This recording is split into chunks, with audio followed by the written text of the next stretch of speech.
I really hope that that doesn't pick up on the camera, but I guess that's what happens when you have multiple content creators living in one house.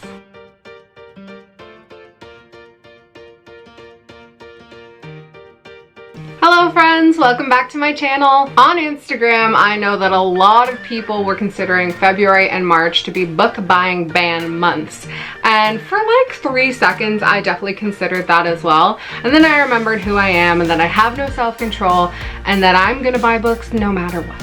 So this video today is going to be not every book I bought in February and March because I don't even remember, and it's so many more that I'm about to show you, but it's going to be all of the new releases that came out in February and March that I purchased. Actually, that's not even all of them. There are some things that came out in February and March that I bought that I wasn't planning on featuring in this video. Like right here. Wild Massive. I guess I'm featuring it now, but this came out in February and it wasn't going to be in my video. Before we get started and I show you the haul, don't forget to like and subscribe and hit that bell icon so you know when I upload a new video. I upload 3 to 4 times a week right now, and for the foreseeable future until I burn myself out. So let's start with February.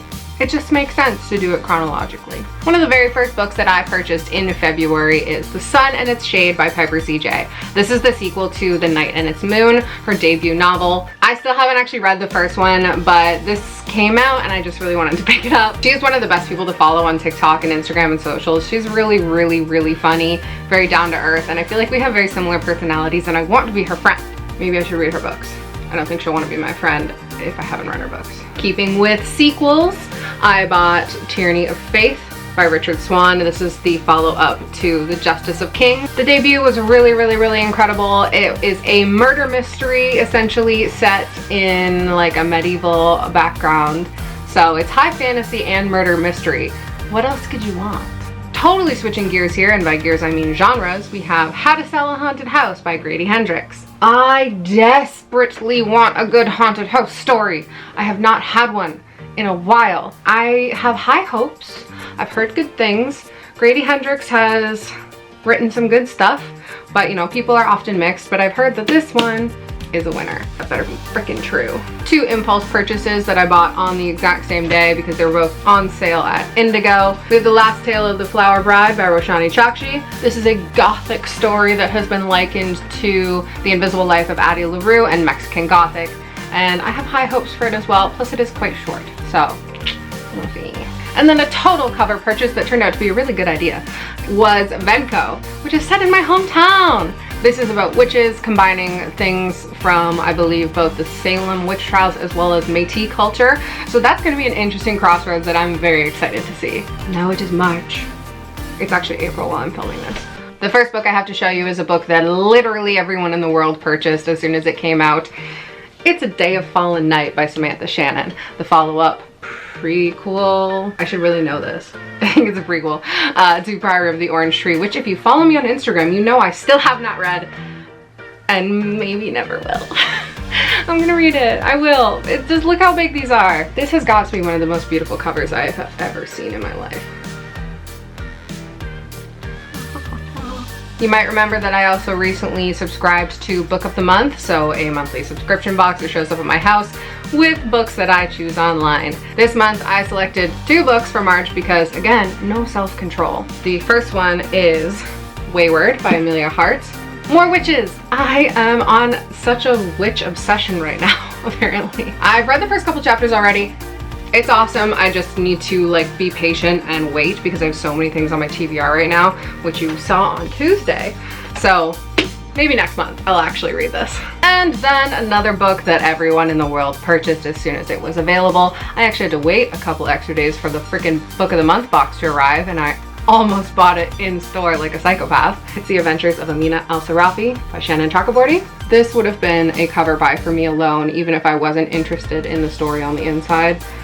I think this is one of the most stunning covers I've ever seen. Who's the artist? I should check. Okay, so this says designed by Jennifer Chung, so maybe she designed the cover. The map design on the inside is by Virginia Allen, and then wave illustration is a Shutterstock, and wavy lines pattern is also Shutterstock, so I'm not really sure what that means.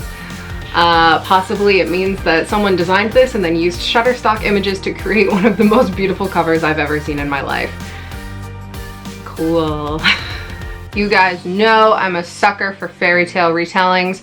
I don't know if this is actually a fairy tale. I think it is. The Crane Wife. Do you know The Crane Wife? I'm gonna put up a little excerpt from it here because I am actually not super familiar with The Crane Wife either. But I got The Crane Husband. This is a more contemporary retelling of The Crane Wife, and it's a novella from Tor, as most of my novellas are. The quote on the inside cover, I don't know, it just kind of gets to me a bit. Mothers fly away like migrating birds. This is why farmers have daughters. The last book that I purchased in March, literally the last book I purchased, is A House with Good Bones by T. Kingfisher. I know I've talked about this book already so many times, but I have been waiting for it to come out, and it is here. It's next up on my TBR.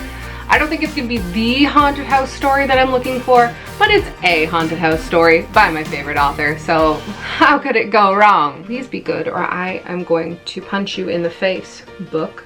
Oh, did you think that was all? Because it's not. I also pre-ordered 2 other books that should have arrived by the time I'm filming this, and they have not yet arrived. So I'll talk about them and then just insert photos of them, I guess, and maybe you'll see them in the video if they arrive before the time that I actually upload it. Here, as a prop, 10 Low by Stark Holborn. The second novel in the series, Hell's 8, is out for purchase, and I pre-ordered it, and I'm waiting for it to arrive. This is a totally action-packed dystopian sci-fi, akin to Dune, but more action. Lastly, I have no props for this one, but it is Pinata by Leopoldo Gout.